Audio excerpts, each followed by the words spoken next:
we did not have any combat aircraft, so when our pilots went overseas, they had to fly what was available.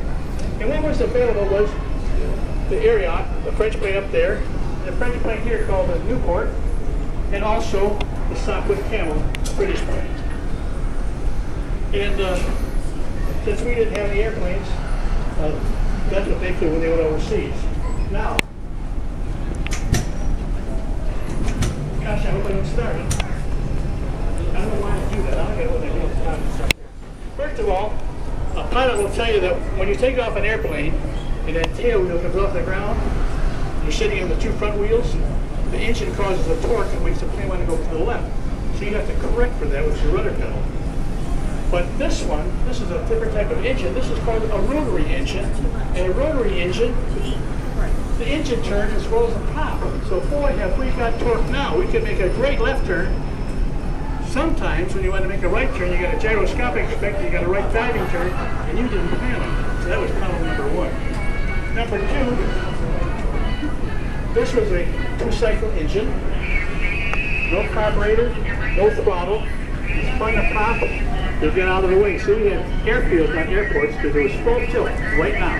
You probably saw movies of World War I plane coming in for landing and burp, burp. They're hitting the magneto button to kill the switch for a little bit so that they can slow the plane down. Second problem. Third problem.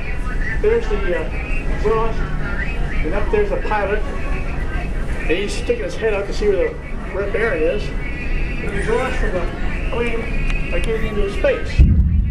Well, in addition to the tubes for the oil and the gas, we lubricated these engines with castor oil. Well, they had a helmet on, goggles, and a white scarf to keep the goggles clean, but their cheeks were exposed, and they were exposed to the exhaust coming out, and part of that exhaust was castor oil. So it wasn't long before they started having shorter flights. The older people, or I should say more senior people, understand that. The youngsters, I got to explain it to them. It gives you the trots. I think you know what the trots are. So that was another problem they had. Well, the pilots were getting a little sick of this castor oil, so the British and the French pilots told the American pilots, don't worry about that, drink a bottle of wine at night. So they did. And they woke up the next morning with a hangover, a plane that could make a great left turn. They had no throttle. Somebody up there didn't like them, and it was going to be a short flight. Now, how's that for a challenge to fly an airplane? So anyway, that's the story of our World War I planes. Now, we also have an ambulance here. That's like a 1914 Dodge, or 15 or whatever it was.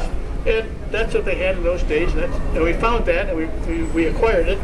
And we got a little bit muddy, because probably over there, that's the way they were. But that was a Dodge ambulance. We have sandbags and machine gun, and try to make it as much like World War I as we could. Now, let's go around the corner and talk about the Jenny.